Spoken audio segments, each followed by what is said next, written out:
ይህንን ቃሉን የተናገረው ቅዱስ ዮሐንስ መጥምቀ መለኮት ነው። በበረሃ እያለ ነው የሰበከው። በበረሃ እያለ በሚሰብክበት ሰዓት ላይ ጌታችን መድኃኒታችን ኢየሱስ ክርስቶስ በነ ቅዱስ ማቴዎስ ላይ አድሮ እነ ቅዱስ ማቴዎስ በወንጌል እንዲጽፉለት አድርጎታል። መንግስተ ሰማያት ቀርባለችና ንስሐ ግቡ እያለ በመጀመሪያ ቅዱስ ዮሐንስ መጥምቀ መለኮት ማለት ማን ነው ስንል ቅዱስ ዮሐንስ ማለት መጥምቀ መለኮት ማለት አባቱ ዘካርያስ ከእርጅና በኋላ እናቱም ኤልሳቤጥ ከ84 ዓመቷ በኋላ በብዙ ጸሎትና ትጋት የተወለደ የመጨረሻው የጨለማ ዘመን መብራት ሆኖ የመጣ ታላቅ ነቢይ፣ ካህን፣ ጻድቅ፣ ሰማዕት ቅዱስ ነው ቅዱስ ዮሐንስ መጥምቀ መለኮት እና ቅዱስ ዮሐንስ ይህንን ስብከቱን መንግስተ ሰማያት ቀርባለችና ንስሐ ግቡ እያለ በግብፅ በረሃ በምድረ በዳ ቆይቶ ከዛ በኋላ ወደ ኢየሩሳሌም ገብቶ ጸሐፍት ፈሪሳውያን፣ ሰዱቃውያንና መለካውያን የሚባሉ አሉ። በእነዚህ የሰበከ በእነዚህ መንደር ሲሰብክ የነበረ ነው። በአህዛብ ምድር እየሰበከ ስብከቱን ወደ ኢየሩሳሌም የገባ ታላቅ ሰማዕት፣ ታላቅ ደግሞ ነቢይ ነው። ስብከቱን እየሰበከ ወደ ኢየሩሳሌም ገባ። ቅዱስ ዮሐንስ የመጀመሪያው አገልግሎቱን የጀመረው በበረሃ ነው። እሱም ሕይወቱ በጣም ያሳዝናል። የእናቱን ምግብ እንጀራ በቅጡ ያልበላ ነው። እንጀራ በቅጡ ያልበላ፣ እንጀራ በልቶ የማያውቅ፣ ደህና ልብስ እንኳን ለብሶ የማያውቅ፣ የግመል ጸጉር ወይም ደግሞ የግመል ጸጉር እየለበሰ የኖረ ታላቅ ሰማዕት ነቢይ ቅዱስ ነው። ቅዱስ ዮሐንስ አባቱ ዘካርያስ እናቱ ደግሞ ኤልሳቤጥ ይባላሉ። በኢየሩሳሌም በተወለደ በ2 ዓመቱ አባቱ በቤተ መቅደስ ውስጥ በሰማዕትነት አንገቱ በሰይፍ ተሰይፎ ሞቶበታል። አባቱን የሚገድሉ ሰዎች እሱን ለመግደል ፈልገው ነበረ። ጌታችን መድኃኒታችን ኢየሱስ ክርስቶስ ክብር ይግባውና በተወለደ በ2 ዓመቱ ወደ ግብፅ እንደወረደ ሁሉ ሄሮድስ ደግሞ ሕፃኑንና ኢየሱስ ክርስቶስን ሕፃኑንና እናቱን ድንግል ማርያምን ይፈልጋልና ሕፃኑንና እናቱን ይዘህ ወደ ግብፅ ሂድ፣ እኔ እስክነግዝር ድረስ በዛው ተቀመጥ ብሎ የእግዚአብሔር መልአክ ለዮሴፍ ነግሮት ነበርና በዛን ጊዜ ኢየሱስ ክርስቶስ እና እናቱ እመቤታችን ድንግል ማርያም ወደ ግብፅ በወረዱ ጊዜ ቅዱስ ዮሐንስ ደግሞ የዛኔ የ2 ዓመት ከ6 ወር ሕፃን ልጅ ነበረ እና ሄሮድስ በቤተልሔም ያሉትን ሕፃናት ሁሉ ሲያስጨፈጭፍ እድሜያቸው ከ2 ዓመት በታች የሆኑትንና ከዛ በታች የሆኑትን ሕፃናቶች በሙሉ የተወለደው ንጉሥ 2 ዓመት ሆኖታል ብለዋል ሰብአ ሰገል። ስለዚህ እነዛ ይገደሉ ብሎ ፍርድ ባወጀ አዋጅ በሰጠ ጊዜ ቅዱስ ዮሐንስም የ2 ዓመት ልጅ ነው እና ገና በዚያን ጊዜ ወደ ዘካርያስ ቤት ሄደው፣ ዘካርያስ ካህን ነው። መስዋዕተ እግዚአብሔርን እየሰዋ ሕዝቡን ወደ ፈጣሪ የሚያስታርቅ መስዋዕታቸውን እየተቀበለ ወደ እግዚአብሔር ምሕረትን የሚለምን ታላቅ ካህን ነው ዘካርያስ። የብሉይ ኪዳን የመጨረሻው የአበው ትልቅ የሚባል ካህን ነው ዘካርያስ። እድሜው 94 ዓመት በሆነው ጊዜ ነው ቅዱስ ዮሐንስ የወለደው እና ዘካርያስ ጋር ካለበት ሄደው የዮሐንስን መወለድ ዓለም ሁሉ ሰምቶ በዚህ በሉቃስ ወንጌል ምዕራፍ 1 ከቁጥር 40 ጀምራችሁ ስታነቡ ወይም ከቁጥር 50 ጀምራችሁ ስታነቡ ስለ ቅዱስ ዮሐንስ መጥምቀ መለኮት በሰፊ ታገኙታላችሁ እና በመወለዱ ብዙዎች ደስ ይላቸዋል። በመወለዱ የብዙዎች ደስታ ይሆናል ተብሎ በቅዱስ ገብርኤል አማካኝነት ለዘካርያስ የተነገረ ነገር ነበረና ስሙም ዮሐንስ ይባላል ብሎ የእግዚአብሔር መልአክ ነው ለቅዱስ ዮሐንስ ስም እንዲወጣለት አድርጎ ለአባቱ ለዘካርያስ እና ለእናቱ ለኤልሳቤጥ የተነገረለት ነው እና በዚህን ጊዜ ሄሮድስ እነዛን ሕፃናቶች ሲያስጨርስ ቅዱስ ዮሐንስም ገና የ2 ዓመት ብላቴና ስለነበር ዘካርያስ የወለደው ልጅ እነሆ እሱ ዱዳ በነበረ ጊዜ ልጁ ሲወለድ ከዱዳነት ፈትቶታል። ስለዚህ ከአይሁድ ወገን የተወለደው አንዱ ይሄ መሲሁ የሚባለው እሱ ይሆናል። ስለዚህ የዘካርያስ ልጅ ይገደል ተብሎ ሄሮድስ ወደ ዘካርያስ ሰው ልኮ ነበር። እንዲሁ ወታደሮቹ ተልከው ዘካርያስ ጋር ሲሄዱ ዘካርያስ ደግሞ ሕፃኑን ይዞ ቤተ መቅደስ ገብቶ መስዋዕተ እግዚአብሔርን እያደረሰ ዕጣነ ወርቅ ይዞ ዕጣነ ማዕጠንት ይዞ ዕጣን እያሰረገ የዕጣን ጸሎት እያደረገ ባለበት ሰዓት ላይ እነዚህ ሰዎች ከቤተ መቅደስ መጡ እና ቅዱስ ዮሐንስን ለመግደል በልጅነቱ ማለት ነው። ምክንያቱም ከ2 ዓመት በታች እና ከዛ በታች እድሜ ያላቸው ሁሉ ሕፃናት ይገደሉ የሚል ወንድ ልጆች በሙሉ ይገደሉ የሚል አዋጅ ስለነበረ በንጉሱ ቅዱስ ዮሐንስም አባቱ ጋር ነበር። አባቱ ታቅፎት ቤተ መቅደስ ገብቶ ነበርና ቤተ መቅደስ አብረው ተከታትለው ገብተው ልጅህን አምጣ ሲሉት ልጅ የለም አላቸው። በቅዱስ ዮሐንስ አንገት ላይ ሰይፍ አስገብተው ሊገድሉት የነበሩት ሰዎች ማለት ነው። በዚህን ጊዜ ቅዱስ ዮሐንስ ገና የ2 ዓመት ከ6 ወር ልጅ ነው። አባቱ ዘካርያስ ማዕጠንት አድርጎ ዕጣነ መስዋዕትን ሰውቶ ጨርሶ ልጅን ሕይወት ሊያድርገው እያለ ሲጨነቅ ከእጁ ላይ ነጥቆ እግዚአብሔር በዕጣኑ ወይም ደግሞ በዕጣኑ ጭስ ሰውሮ ወደ ላይ መንጥቆ አወጣው ማለት ነው። ከቤተ መቅደሱ ላይ በዕጣኑ ጭስ አድርጎ ወደ ደመና ጠቅሶ እግዚአብሔር አወጣው ቅዱስ ዮሐንስን። ዘካርያስም እጁ ላይ እንደጠፋበት እንደተሰወረ እግዚአብሔር እንደወሰደው ከዕጣኑ ጋር አብሮ እንዳሳረገው አወቀ። ሰዎቹም የታረደከው አሁን ይዘው አልነበር ወይ አምጣ ብሎ ሲያስገድዱት እኔ ጋር የለም ሁሉን ነገር እዩ እኔ ጋር የለም ብሎ ተናገረበት ሰዓት ላይ አንዴ ጥፋት ተባባሪ ነህ፣ ስለዚህ ሞት ይገባል ብለው እዛው በቤተ መቅደስ ዘካርያስን አንገቱን በሰይፍ ቀልተው ቤተ መቅደስ ውስጥ ደሙን አፍሰውት ወጡ ማለት ነው። ስለዚህ የቅዱስ ዮሐንስ አባት በተወለደ በ2 ዓመቱ አባቱ በቤተ መቅደስ በአገልግሎት እያለ አንገቱ በሰይፍ ተሰይፎ የሞተበት ሰማዕት ነው ቅዱስ ዮሐንስ መጥምቀ መለኮት። የአባቱን ሞት ባለቤቱ የአባቱን ሞት ደግሞ ኤልሳቤጥ ስትሰማ እንግዲህ ሕፃኑ ተመልሶ በተአምራት በዕጣን ጭስ አድርጎ እናቱ ኤልሳቤጥ ካለችበት ድረስ ሄዶ ለእናቱ ለኤልሳቤጥ ተሰጣት ማለት ነው። ይህ ሕፃን እንግዲህ ዘካርያስም በቤተ መቅደስ ሞቷል እናና ስለዚህ አንቺም ሽሺ ባሏት ጊዜ ጎረቤት ዮሐንስን አዝላ ወደ ምድረ ግብጽ ወደ በረሃ ወጣች። ስደት ወደ በረሃ ወጣች። የሚገርመው ነገር አባቱ በ2 ዓመቱ ከቤተ መቅደስ አንገቱ ሲቀላበት ያየው ቅዱስ ዮሐንስ እናቱም ማዝላው እሱን ወደ ግብጽ ምድር በወረደች ጊዜ የ2 ዓመት ከ6 ወር ልጅ እንዳለ ምድረ ግብጽ ላይ ሲና በረሃ ላይ እናቱ እንዳዘለችው ሞተችበት። ያሳዝናል በእውነት እናቱ ሞተችበት። አባቱ በቤተ መቅደስ በሰይፍ አንገቱ ተቀላ፣ እናቱ ደግሞ በግብጽ ምድር ሲና በረሃ ላይ ሞተችበት። እስኪያስቡት አሁን የ2 ዓመት ከ6 ወር ልጅ እናቱ ከጀርባው ላይ እያለ እሱ እናቱ ስትሞትበት ምን አለው? አሁንስ ይሄ ልጅ ምን ተስፋ አለው?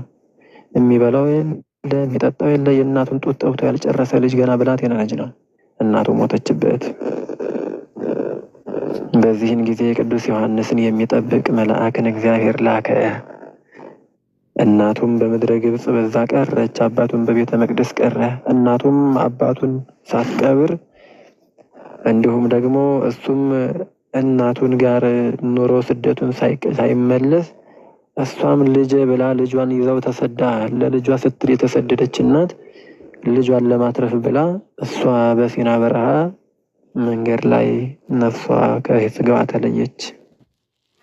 በዚህን ጊዜ ቅዱስ ዮሐንስ ብቻውን ዳዴ እያለ እየዳሃ ቆሞ መሄድ የማይችል ዳዴ እያለ በግብጽ ምድር መኖር ጀመረ በበረሃ። እግዚአብሔር የዕለት ምግቡን እየሰጠው አንበጣ የሚባል እጽዋት እየተመገበ ኖረ። ልብስም የለውም፣ ልብሱም እንዲሁ የግመል ጸጉር ነበር ይላል። የግመል ጸጉር ማለት እጅግ በጣም የሚሾካሾክ በጣም ሰላም የማይሰጥ ልብስ ነው እና ቀንም ሲለብሱት ለፀሐይ መከላከያ፣ ሌሊትም ሲለብሱት የብርድ መከላከያ እንዲሆነው አድርጎ የግመል ልብስ ለበሰ። ወገቡንም በጠፍር ይታጠቃል አለ ነቢዩ። ወገቡንም በጠፍር እየታጠቀ ጠፍር የተባለው ወገብ የተባለው በእርግጥ መታጠቅ የተባለው ሃይማኖት ነው። ሃይማኖትን ታጥቆ በዛ ምድረ ግብጽ በበረሃ ብቻውን ኖረ። ከዛ ይህንን እንግዲህ አንበጣ አሁን ቅዱስ ዮሐንስ አንበጣ እየበላ በግብጽ ኖረ በበረሃ ኖረ ስንል አንበጣ የተባለው እኛ እንደምናውቀው ለመዓት የተላከ ወይም አዝዕርትን የሚበላው የተለያየ ፍራፍሬዎችን ሸምጥጦ የሚበላውን ያንን ኢንሴክት ወይም ደግሞ ይህ በረሮ መልክ ያለውን ነገር ማለት እየበላ ነው ማለት አይደለም። ሌላ አለ። አንበጣ የሚባል ዛፍ አለ በግብጽ ምድር ላይ የሚገኝ እጅግ በጣም ስሩ ብቻ የሚበላ ቅጠሉ ግንዱ አይበላም፣ ስሩ ነው የሚበላው። እሱን እየበላ ኖረ ቅዱስ ዮሐንስ። የእናቱን ጡት እንኳን ጠብቶ ሳይጨርስ በቅጡ እንጀራ በልቶ አያውቅም ቅዱስ ዮሐንስ። ልብስም እንኳን ያማረ ልብስ ለብሶ አያውቅም። እንግዲህ ቅዱስ ዮሐንስ በዛ በምድረ ግብጽ እያለ በበረሃ እያለ በ2 ዓመት ከ6 ወሩ ስብከትን ጀመረ። በዛ በበረሃ ውስጥ ላሉት ለሽፍታዎቹም ለወንበዴዎቹም መንግስተ ሰማያት ቀርባለች እና ንስሐ ግቡ እያለ ስብከቱን መስበክ ጀመረ። ስብከቱንም እየሰበከ ኖረ። ቅዱስ ዮሐንስ መጥምቀ መለኮት መጥምቀ መለኮት። ከዛ ደግሞ የእናቱ ጡት እንዳትቀርበት በአንዲት እንስሳት ምክንያት አማካኝነት ጡቷን እየጠባ አደገ።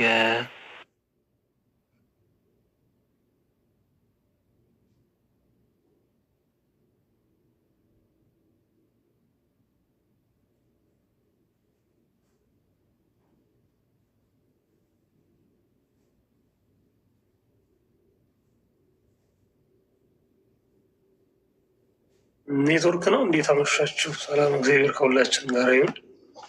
ከኔ ነው ከእናንተም ተቋርጧል። እንዴት አመሹ ዳጎን? ከሁላችንም ወንድ። ዛሬ ምንድነው ስማችሁን ቀይራችሁ የምታስደነግጡን? ምን ደነገጣችሁ? ኧረ ተይ፣ ኧረ ተይ ተይ ተይ ተይ፣ የምሬን ነው እንዴ? ሌላ ተይ ተይ ተይ፣ በውስጥ እናወራለን። ዝም በይ። ወይ ተመልሷል፣ ተመልሷል። እግዚአብሔር ከኛ ጋር ይሁን። ቅዱስ ዮሐንስ መጥምቀ መለኮት እናቱ በዛ ምድረ በዳ ላይ ስላረፈችበት ቶራ የምትባል እንስሳ ወይም ሚዳቋ የምትመስል ወይም ተኩላ የምትመስል የዋልያ ቅርጽ ያላት የምትመስል እንስሳትን ጡቷን እየጠባ ወተቷን እያጠባች አሳደገችው። ስሟ ቶራ ትባላለች። እችን እንስሳት ጡት እየጠባ አደገ። በእውነቱ እግዚአብሔር አንዱን በር ሲዘጋ ሌላ በር ይከፍታል። እግዚአብሔር ሁሉም ነገር እኛ አለቀልን ተብለን በሰዎች ዘንድ ስንታሰብ እሱ ደግሞ የማያልቅበት መንገዱ በሩ ብዙ ነውና በር ይከፍታል። እናቱን አጥቶ በ2 ዓመት ከ6 ወሩ እናቱን በምድረ በዳ በበረሃ ላይ ያጣ ዮሐንስ የእናቱን ጡት ሳይጠግብ እናቱ የተለየችውን ዮሐንስን ቶራ የምትባል እንስሳትን ጡቷን እየጠባ እንደ እናት አድርጋ አሳደገችው። የሚበላው የሚጠጣውን የሚያስብለት እግዚአብሔር የእናቱን እንጀራ መብላት ያልጀመረው ዮሐንስ በረከቱ ይደርብን፣ ምልጃው አይለየን፣ ቃል ኪዳኑ ከሁላችን ጋር ይሁንና አንበጣ የሚባል እጽዋትን እሱን ስሩን እየተመገበ አደገ። እየጮኸ በምድረ በዳ ይላል እያስተማረ መንግስተ ሰማያት ቀርባለችና ንስሐ ግቡ እያለ በነብዩ ኢዩኤል እንደተነገረ በነብዩ ሚልኪያስ እንደተነገረ እነሆ በበረሃ የሚጮህ የምድረ በዳ ድምፅ ይሰማኛል ብለው ነቢያቶች ትንቢት የተነገሩለት ይህ ቅዱስ ዮሐንስ መጥምቀ መለኮት አሁንም በማቴዎስ ወንጌል ምዕራፍ 3 ላይ ያለውን ኃይለ ቃል መንግስተ ሰማያት ቀርባለችና ንስሐ ግቡ እያለ ከምድረ በዳ እየሰበከ ወደ ኢየሩሳሌም መጣ። ጸሐፍት፣ ፈሪሳውያን፣ ሰዱቃውያን ባሉበት በእነዚህ መካከል ስብከቱን ጀመረ። እነሆ እኔ ለንስሐ በውሃ አጠምቃችኋለሁ፣ ከኔ በፊት የነበረ ግን ከኔ በኋላ የመጣ እሱ በውሃ ያጠምቃችኋል እያለ ማስተማር ጀመረ። በልባቸው እየረገሙ በአፋቸው የሚመርቁትን ደግሞ ጸሐፍት፣ ፈሪሳውያን፣ ሰዱቃውያንን ደግሞ እንዲህ አላቸው፣ እናንተ የእፉኝት ልጆች ከሚመጣው እሳት መቅሰፍት ትድኑ ዘንድ ማን አመለከታችሁ? በእውኑ እናንተ የአብርሃም ልጆች ነን ትላላችሁ። አብርሃም በግብር እንደ ጸደቀ አታውቁምን? እናንተ በስራ ማትጸድቁ በሃይማኖት ብቻ የአብርሃም ልጆች ነን ብትሉ የአብርሃምን ስራ ካልሰራቸው አትጸድቁም እያለ መንቀፍ እነሱን መዝለፍ ጀመረ። አንድም እነሱን መገሰጽ ጀመረ። እንዲህ እያደረገ ከምድረ በዳ የጀመረው ስብከቱ ኢየሩሳሌም ገብቶ ሕዝብንና አህዛብን አስታርቆ ጸሐፍት፣ ፈሪሳውያን፣ ሰዱቃውያን እነዚህን ሶስቱን ኃያል የተባሉ በልባቸው ክፍ የሆኑትን ሰዎች መልሶ የንስሐ ጥምቀትን አጠመቃቸው። ቅዱስ ዮሐንስ መጥምቀ መለኮት ዮሐንስ መንግስተ ሰማያት ቀርባለችና ንስሐ ግቡ አለ። መንግስተ ሰማያት የተባለው ክርስቶስ ነው። ክርስቶስ ወደ እናንተ እየመጣ ነው። መንግስቱን የሚያወርሳችሁ የመንግስት ባለቤት እርሱ ወደ እናንተ እየመጣ ነው፣ ቀርቧልና ንስሐ ግቡ እያለ መስበክ ጀመረ። ቅዱስ ዮሐንስ መጥምቀ መለኮት አስተዳደጉ በቅጡ ምግብ ያልበላ፣ አኗኗሩ በምድረ በዳ የሆነ፣ ሕይወቱ አንበጣ ከሚባል ዛፍና ቶራ ከምትባል እንስሳ እየበላና እየጠጣ እየተመገበ ያደገ ነቢይ፣ ካህን፣ ሰማዕት፣ ጻድቅ። እነዚህ ሀብታቶች የተሰጡት ቅዱስ ዮሐንስ መጥምቀ መለኮት በምድረ በዳ የሚጮህ ድምፅ ይሰማኛል ብለው እነ ትንቢት ኢዩኤል እነ ሚልኪያስ የተናገሩለት ትንቢት የተናገሩለት እና መንግስተ ሰማያት ቀርባለችና ንስሐ ግቡ እያለ ሰበከ። ህዝቡ ሁሉ የእሱን ቃል እየሰማ ዮሐንስን እንደ ነቢይ ያዩት ነበረ። ከምድረ ግብፅ ከበረሃ ከምድረ በዳ እየሰበከ ስለመጣ ዮሐንስን እንደ ነቢይ ያዩት ስለነበር ጸሐፍትና ፈሪሳውያን ሰዱቃውያን ሁሉ ዮሐንስን ያከብሩት ነበር። ምክንያቱም እንደ ነቢይ አድርገው ይፈሩት ነበርና። ጸሐፍት ፈሪሳውያንና ሰዱቃውያን ለአመላቸው ነቢያቶችን እናክብር ብለው ይናገራሉ፣ ግን ነቢያቶችን ያስገድላሉ። ቅዱስ ዮሐንስ ግን ከሌሎቹ ነቢያት ለየት ብሎ ታያቸው። ለምን? ጸጋ እግዚአብሔር ያደረበት ነው። ከዚህ በፊት ያሉት የነበሩት ነቢያቶች ጸጋ እግዚአብሔር አላደረባቸውም ማለታችን አይደለም፣ አድሮባቸዋል። ነገር ግን እነዛን ነቢያቶች በጎረቤት እንደ ጎረቤት በሀገር እንደ ሀገር አብረዋቸው ኑረዋቸውና ስለኖሩ አብረው የኖሩት ሰው እንዲንቁት ሁሉ አብረው የኖሩትን ነቢያትንም ሁሉ ናቋቸውና እነሱንም ገደሏቸው፣ አቃጠሏቸው፣ በሰይፍ በድንጋይ ወግረው ገድለዋቸዋል። ቅዱስ ዮሐንስን እንዳይንቁት አላወቁትም፣ አላዩትም። በስደት እናቱ አዝላው እንደወጣች እናቱ በምድረ በዳ የቀረችበት በምድረ በዳ እየሰበከ የኖረ የዛን ቀን ብቻ ፊቱን ያዩት እንጂ ስለማያውቁት አንድም ነቢይ ነው ብለው ተቀበሉት፣ አንድም ደግሞ ይህማ መሲሁ ይሆናል ብለው ደግሞ ተጠራጠሩት። ኤልያስም ሊሆን ይችላል አሉት። በዚህን ጊዜ ፈሩትና እናንተ የእፉኝት ልጆች አላቸው። ጸሐፍት ፈሪሳውያንና ሰዱቃውያንን በተለይ ሰዱቃውያንና እነዚህን ፈሪሳውያንና ሰዱቃውያንን እናንተ የእፉኝት ልጆች አላቸው። ጸሐፍትን ፈሪሳውያንና ሰዱቃውያን የሚባሉት እጅግ በጣም ከባድ ሰዎች ናቸው። ጥያቄ በጥያቄ የሚጠይቋቸውን ጥያቄ የማይመልሱ፣ ሕግ እናወጣለን ብለው ሕግ አውጥተው ሕግን የማይኖሩበት፣ ሌላው ደግሞ እንዲኖርበት አድርገው የሚያስገድሉ፣ ሌላው ሕጉን ካልኖረበት የሚገድሉ ገዳዮች ነበሩ እና እነሱን እንዲህ አላቸው፣ እናንተ የእፉኝት ልጆች ከሚመጣው እሳት ትድኑ ዘንድ ማን አመለከታችሁ አላቸው። እሳት የተባለው ክርስቶስ ነው። እሳት የተባለ ፍርድ ነው። እሳት የተባለ አንድ ክርስቶስ ነው። ሁለተኛ ትርጓሚው ፍርድ ነው። ሶስተኛ እሳት የተባለው መንፈስ ቅዱስ ነው። ከመንፈስ ቅዱስ መቅሰፍት ትድኑ ዘንድ ማን አመለከታችሁ አላቸው። አንድም ደግሞ ለንስሐ ሊጠመቁ ሲመጡ እሳት የተባለ መንፈስ ቅዱስ ነው እና መንፈስ ቅዱስን እናንተ እሳትነት ያለው ነው እውቀትን ጥበብን የሚገልጽ መንፈስ ቅዱስን ትቀበሉ ዘንድ ለዚህ ማን ነገራችሁ አላቸው። አሁን እነዚህን ምን አላቸው? እናንተ የእፉኝት ልጆች አላቸው። እፉኝት የምትባል እንስሳ በእነዚሁ በሰዱቃውያንና በፈሪሳውያን መካከል የሚቀመጡ ናቸው። በእነሱ ሀገር የምትገኝ እንስሳት ነች። ከዚህ በፊትም ምናልባት ተመራችሁት ከሆነ ባላቅም እፉኝት የምትባል ትውልዷን ዘሯን የምታራባው የወንዱን ዘር የምትቀበለው በአፏ ነው ማለት ሩካቤ ግንኙነቷን የምትቀበለው በምንድን ነው? በአፏ ነው። የተፈጥሮ ሕጓ ስለሆነ ተፈጥሮዋ ነው እና በአፏ ነው የምትቀበለው። እች እፉኝት የምትባል በጣም ደቃቅ እንስሳት ነች። በአይን ብዙም ተፈልጋ የምትታይ ነች እና በደም ደቀቅ ያለች እንስሳት ነች እና ይች እንስሳት ግብሯ ዘርን ለመተካት ስትፈልግ ከወንድ ዘር ምንድን ነው የምትቀበለው? በአፏ ትቀበላለች። ታዲያ በአፏ ስትቀበል መርዛማ ነች እና የወንዱን ዘር በአፏ እንደተቀበለች ወዲያውኑ በመርዟ ነድፋ ወንዱን ወይም ደግሞ ዘር የተቀበለችበትን ትገድለዋለች ማለት ነው። በመርዟ ተነድፈውና ወዲያው ይሞታል። ምክንያቱም በአፏ ስለምትቀበል ወዲያው ይሞታል። እሱ በመርዟ ማለት ነው። ከዛ እነዚህ ልጆች እናታቸው ገና ከወንድ ጋር ዘር ስትቀበል አባታቸው ሞተ። ተጸነሱ። ሲጸነሱ በማህፀኗ ውስጥ ሲኖሩ እስኪወለዱ ድረስ ደግሞ የእናታቸውን የውስጥ ማዕፀንታቸውን የውስጥ አንጀቷን የውስጥ የሰውነት ክፍሎቿን በሙሉ የእናታቸውን ሰውነት ቦርቡረው በልተው ጨረሷት ማለት ነው። እነዚህ ህፃናት በውስጥ እያሉ ቦርቡረው በልተው ጨረሷት ማለት ነው። በልተው ጨረሷት። ከዛ በኋላ ልክ ሲወለዱ እናት ነችና ውስጧ ተቦርቡሮ ተበልቶ አልቋልና ህፃናቶቹ ሲወለዱ እናታቸው ደግሞ ምጥ በምታመጥበት ጊዜ ልጆቿን በምትወልድበት ጊዜ የምትቋቋምበት አንጀት ሰውነት ስለሌላት እነሱ ተወልደው ወልዳ እንደጨረሰች እሷ ደግሞ ሞተች ማለት ነው። አያችሁ፣ እሷ ደግሞ ሞተች። ስለዚህ እነዚህ ልጆች አሁን ምን ይባላሉ? የድሃ አደግ ልጆች ይባላሉ። እፉኝት ግብሯ ዘር ስትቀበል ባሏን በመርዝ ትገላለች። ልጆቿ በማህፀኗ ውስጥ ሰውነቷን በልተው ይጨርሷታል። እነሱን ስትወልድ እሷ ደግሞ ወዲያው አቅም አጥታ ሰውነቷ ስለተበላ ትሞታለች። እነዚህ ልጆች ደግሞ ያለ አሳዳጊ በምድረ በዳ ተበትነው ይቀራሉ። አባት የላቸው ቀድሞ የሞተ፣ እናት የላቸው ወልዳቸው የሞተች ነችና። ስለዚህ እነዚህን ሰዎች እንደዚህ አይነት ግብር ያላቸውን ሰዎች ምን አለ ቅዱስ ዮሐንስ?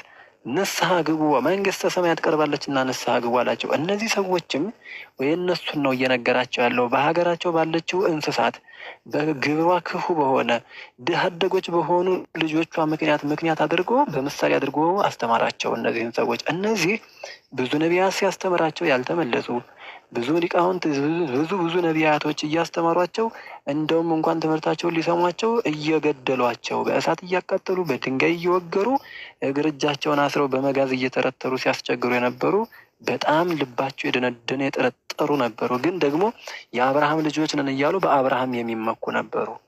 እና ቅዱስ ዮሐንስ በምድረ በዳ እየሰበከ ሲመጣ እነሱ ጋር ደረሰና ጣቱን ጠቁሞ እንዳላቸው እናንተ የእፉኝት ልጆች ከሚመጣው እሳት መቅሰፍት ትድኑ ማን አመለከታችሁ? እነሆ የአብርሃም ልጆች ነን በማለት ትመካላችሁ፣ የአብርሃምን ስራ ግን አልሰራችሁም። አብርሃምስ በስራው ጸድቋል እንጂ በሃይማኖቱ ብቻ አልጸደቀም እያለ ነገራቸው፣ አስተማራቸው በደንብ አድርጎ። ንስሐ ግቡ አላቸው። የእፉኝት ልጆች አላቸው። አሁን እነዚህ እፉኝት በዚህ ልክ እንዲህ የምታደርጉ ሁሉ እናንተም ቀድሞ እንደ እናት ነቢያትን እንደ አባት ነቢያትን እንደ እናት ሐዋርያትን በድንጋይ ወግራችሁ በእሳት አቃጥላችሁ የምትገድሉ ክፉዎች እፉኝቶች ናችሁ። እናንተ ንስሐ ግቡ እግዚአብሔር ይምራችኋል አላቸው። ሁሉም ንስሐ ገቡ። እውነቱን ነው እንጂ እናት የለን አባት የለን። እነዚህ እንስሳቶች አባታቸው እነሱን ሊጸንስ ገና እናታቸው ልትጸንስ ገና ሩካቤ ስታደርግ አባታቸውን በመርዟ ገደለች። እነሆ በማህፀን ውስጥም እያሉ የእናታቸውን ሆድ ዕቃ በልተው ጨረሱ ልጆች። ልክ እነሱ እንደተወለዱ እናታቸው ሞተች። በምድረ በዳ ያለ ጠባቂ የቀሩ ባዷቸውን ሆነው እንዲሁ ተምከካኝ ሆነው የቀሩ እናትና አባታቸው የማይታወቁ የወለዷቸውን እንኳን የማያውቁ መወለዳቸውን እንጂ የወለዷቸውን ማደጋቸውን እንጂ ያሳደጋቸውን የማያውቁ አይደሉምን? እኛም እንደዛው ሆነናል ማለት ነው አሉና ገባቸው። በዮሐንስ ስብከት ጸያየ ፍኖት ቅዱስ ዮሐንስ በረከቱ ይደረብን። በሚያውቁት በሚገባቸው ቋንቋ በሀገራቸው ባህል በሚያውቋት እንስሳት በክፉዋ ክፋታቸውን አስተማራቸው። እውነት ነው እንጂ እኛም እንደ አባት ነቢያትን እንደ እናት ደግሞ ሐዋርያትን እንደ አባት ከእግዚአብሔር ጋር ሁኑ እያሉ የአባትነት ምክር ሲመክሩ የነበሩ ነቢያትን እንደ እናት ደግሞ እግዚአብሔር ከእናንተ ጋር ነው ቅድስት ሥላሴ እያሉ አንድነት ሶስትነቱን የነገሩን በሴት አንቀጽ ሆነው እንደ እናት የተባሉ የሚራሩ ከባቴ አበሳ የሆነ ክርስቶስን ስሙን ይዘው ኃጢአትን የሚፈቱ በደልን የሚደመስሱ እነሱን የገደልን እኛ ታዳኛ መወለዳችንን እንጂ የወለደን ማን እንደሆነ ማን እናውቃለን? እውነትም አናቅም። ታዳኛ ማደጋችንን እንጂ ያሳደገን ማን እንደሆነ ረስተን እንኖረዋልን? ዮሐንስ ሆይ ይቅር በለን አሉት። እውነት እላችኋለሁ አላቸው፣ እኔ ለንስሐ በውሃ አጠምቃችኋለሁ። ነገር ግን ከእኔ በፊት የነበረ ከእኔ በኋላ የሚመጣው እርሱ በእሳት በመንፈስ ቅዱስ ያጠምቃችኋል አላቸው።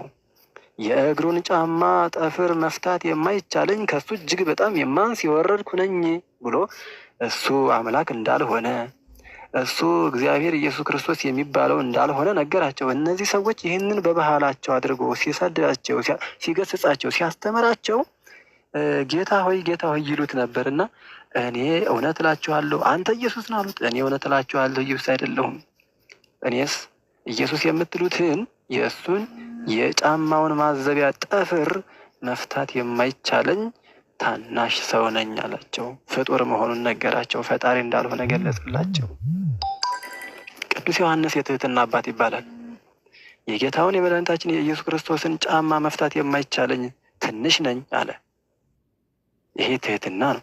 ጌታውን እያጠመቀ ያለ ዮሐንስ ግን ደግሞ እኔ እንዴት በውሃ አጠምቃችኋለሁ እንጂ በእሳት የሚያጠምቃችሁ እሱ ነው አለ። አንድም ደግሞ ትህትና የተገለጸበት ከእኔ በፊት የነበረ ብሎ ቀዳማዊነቱን የክርስቶስን ምስጢር መሰከረ። ከእኔ በኋላ ደግሞ እሱ የሚመጣ አለ። ነገር ግን እኔ በውሃ እሱ በእሳት ያጠምቃችኋል አለ። እኔ በውሃ አጠምቃችኋለሁ፣ እሱ ግን በእሳት ያጠምቃችኋል አላቸው። ቅዱስ ዮሐንስ ለዚህ ነው ቅዱስ ዮሐንስ መንግስተ ሰማያት ቀርባለችና ንስሐ ግቡ እያለ እየሰበከ ሁሉም አሕዛብም ሕዝብም ጻሕፍት ፈሪሳውያን ሁሉ ተሰብስበው ወደ እሱ መጡ። የአምስት ገበያ የሚያክል ሕዝብ በዛ ዳር በሱ ስብከት ሁሉ መታደም ጀመሩ። ያ የአምስት ገበያ ሕዝብ አሕዛብ 1፣ ጻሕፍት 2፣ ፈሪሳውያን 3፣ ሰዱቃውያን 4። እነዚህ 4ቱ በጣም በዓለም ላይ ከባድ የሆነ ጥያቄ የሚጠይቁ ልባቸው የማያምን ልባቸው የደነደነ ጸረ ክርስቶሶች፣ ጸረ ነቢያቶች ናቸው። እነዚህ ጸረ መንፈስ ቅዱስ ናቸው። እነዚህን ሁሉ ሊያሳምን የሚችል አንድም ነቢይ አልተገኘም ነበር። እየሞቱ አልቀው ነበር። ቅዱስ ዮሐንስ ጋር ሲደርስ ግን ሁሉም ለመማር ተዘጋጀ። መንፈስ ቅዱስ ያደረበት ሰው ሲያስተምር ኃጢአተኛም ቁጭ ብሎ ያዳመጣል፣ በደለኛም ቁጭ ብሎ ያዳመጣል። ነፍሰ ገዳይም ደግሞ ነፍስ መግደሉን አውቆ ይምረኛል እግዚአብሔር እያለ እንዲያደምጥ ያደርገዋል። ጉልበተኛ ሁሉ ይብረከረካል። ጸሐፍት ማለት ምን ማለት ናቸው ሲባል፣ ጸሐፍት ማለት መጽሐፍ የሚጽፉ ሕግ የሚያወጡ መጽሐፍቶችን የሚያነቡ የሚደነግጉ ናቸው። ጸሐፍት የተባሉትም ለዛ ነው። ሄሮድስ ነው ስም ያወጣላቸው።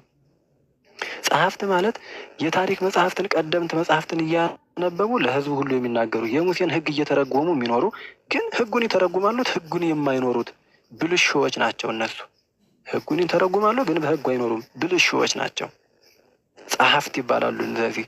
ወይም ደግሞ በሀገራችን አባባል ምን መሰላቸው? ይሄ ጉዳይ አስፈጻሚዎች አሉ አይደለ? ወይም ደግሞ ይሄ ፍርድ ቤት አካባቢ ላይ ስንሄድ የሆነ ወረቀት እየጻፉ ምናምን ይሄ አንቀጹን ሁሉ የሚጽፉ አይነት ማለት ነው። አንቀጹን ከዛ ከህገ መንግስቱ የወጣውን የህገ መንግስቱን አንቀጽ ምናምን እያወጡ የሚጽፉ ማለት ነው በእኛ በሀገራችን። እነዚህ ጸሐፍትም ሙሴ የተናገራቸውን የሙሴን ህግ የስነ ፍጥረቱን ህግ ሁሉ እያወጡ እየተረጎሙ ለዚህ ለንጉሱ ለሄሮድስ የሚያስረዱ ለህዝቡ ወደታች የሚያወርዱ አትግደል የሚለውን እየተረጎሙ እነሱ ግን ነቢያቶችን እንዲገደል የሚያደርጉ በውስጥ ይገርማቸዋል እኮ እናንተ።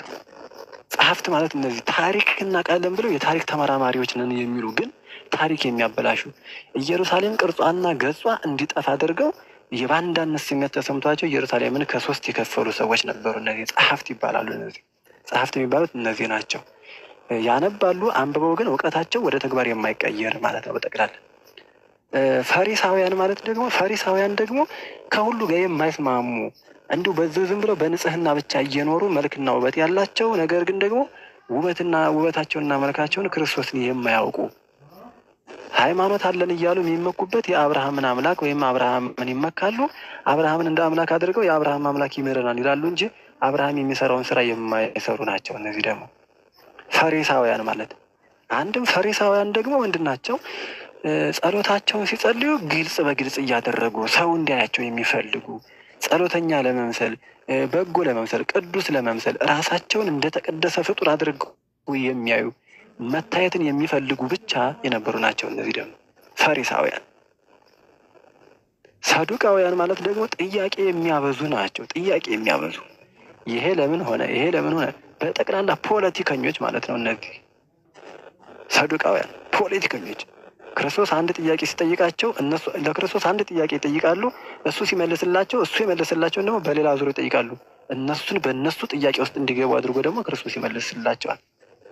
እነዚህ ጠያቂዎች ዘላለም እየጠየቁ የሚኖሩ እንጂ መዳንን የማይፈልጉ የማይሹ ነበሩ። የመዳናቸው በር የተዘጋባቸው በራሳቸው ቁልፍ የቆለፉ ቁልፋቸውን በእጃቸው ይዘው ግን ቁልፋቸውን የማይከፍቱ ራሳቸውን ብቻ ቅዱስ ነን የሚሉ አዋቂ ነን ብሎ የሚኖሩ ሰዎች ነበሩ።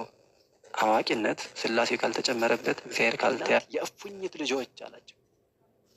እናንተ አባታለን እያላችሁ በአብርሃም ትመካላችሁ፣ ነገር ግን የአብርሃምን ስራ አልሰራችሁም፣ አትሰሩም አላቸው።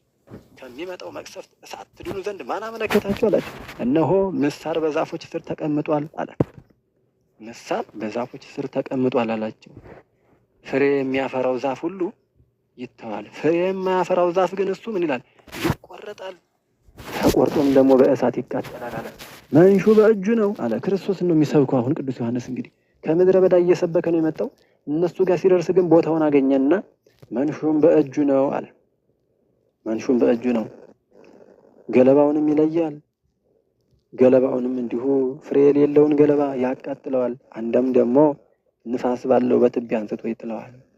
መንሹ በእጁ ነው አለ። መንሽ በአገር ቤት አባቶቻችን መንሽ የሚጠቀሙት ምርቱን ከገለባው የሚለዩበት በንፋስ አማካኝነት ሙሉ ገለባውን ሲያነሱ ምርቱ ፍሬው ወደ ውድማው ይቀራል። ገለባው ደግሞ በንፋስ ተይዞ ጥልቅ ብሎ ጭርጥ ብሎ ይሄዳል ወደዛ ማለት ነው።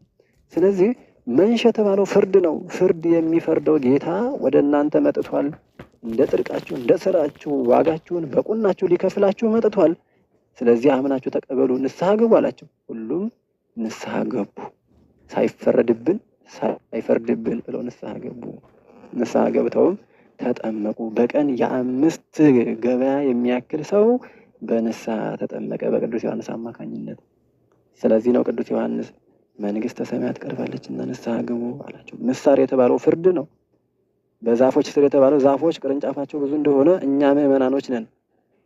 ስለዚህ ፍሬ የማያፈራ ዛፍ ይቆረጣል አለ። ጽድቅ የሌለው ሰውነትና ጽድቅ የሌላት ነፍስም እንዲሁ ትቆረጣለች።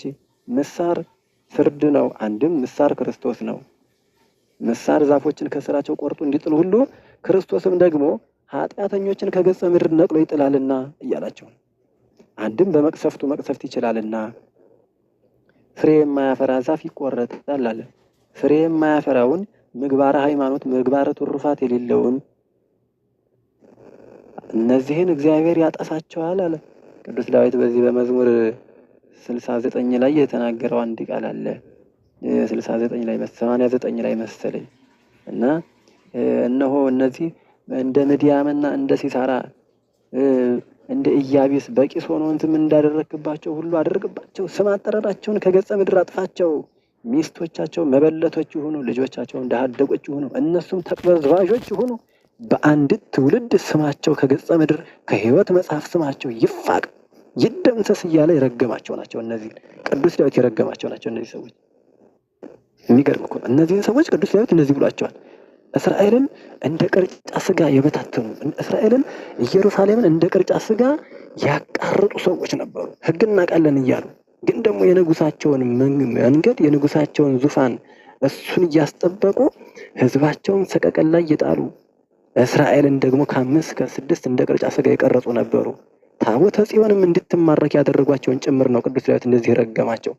ከሌላ ሀገር ጋር እየተሞዳሞዱ አንድም ደግሞ እስራኤል ውስጥ እየኖሩ ከሌላ ከፍልስጤም ቦታ እየሄዱ ፍልስጤማውያንን እያፈቀሩ ሴቶቹን እያፈቀሩ ከሌላ ቦታ ከሶሪያ ከተለያዩ ቦታዎች እየሄዱ በፍቅር ምክንያት እያደረጉ ጠላትን ወደ ኢየሩሳሌም እያስገቡ በጠላት መግባት ምክንያት የኢየሩሳሌም ሰዎች እንዲሁ በግፍ ይገደሉ ስለነበረ ቅዱስ ዳዊት እነዚህን ሁሉ ተቆጣጥሮ አልዘልቅ ሲል ምን አለው?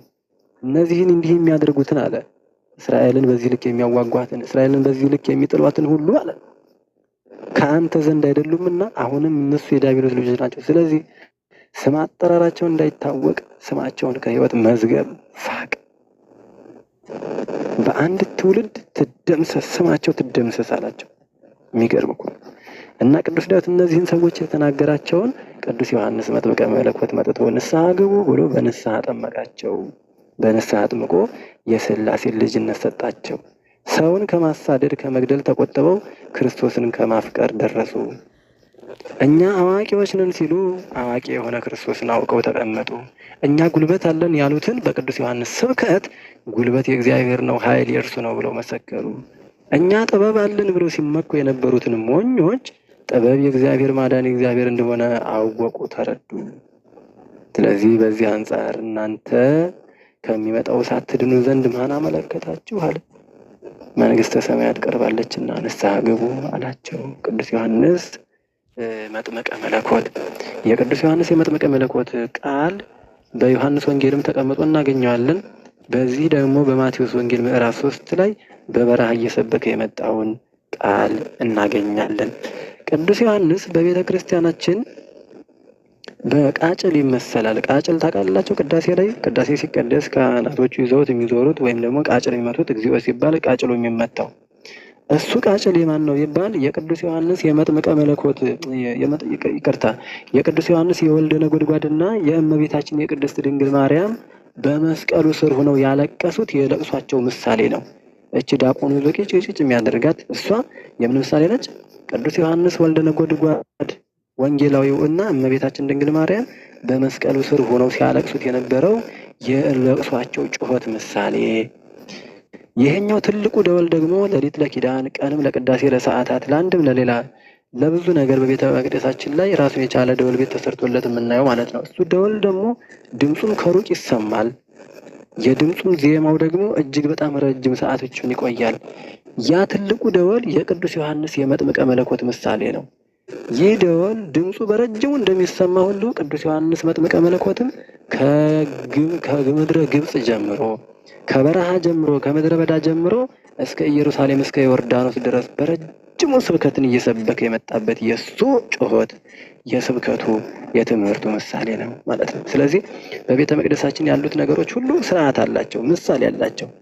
ደወሉን ስናስብ ቅዱስ ዮሐንስ በምድረ በዳ የሰበከውን ስብከት የምናስታውስበት ነው ማለት ነው እና መንግስተ ሰማያት ቀርባለች እና ንስሐ ግቡ እያለ አስተማረ ይለናል። ንስሐ ግቡ እያለ ያስተማረ ቅዱስ ዮሐንስ እኛንም ንስሐ እንድንገባ ዕለት ዕለት በቃል ኪዳኑ ከእኛ ጋር ሆኖ የንስሐ ፍሬ እንድናፈራ ለክብሩ ወራሽ ለመንግስቱ ቀዳሾች እንድንሆን ቅዱስ ፈቃዱ ይሆንልን። መንግስተ ሰማያት ቀርባለችና ንስሐ ግቡ።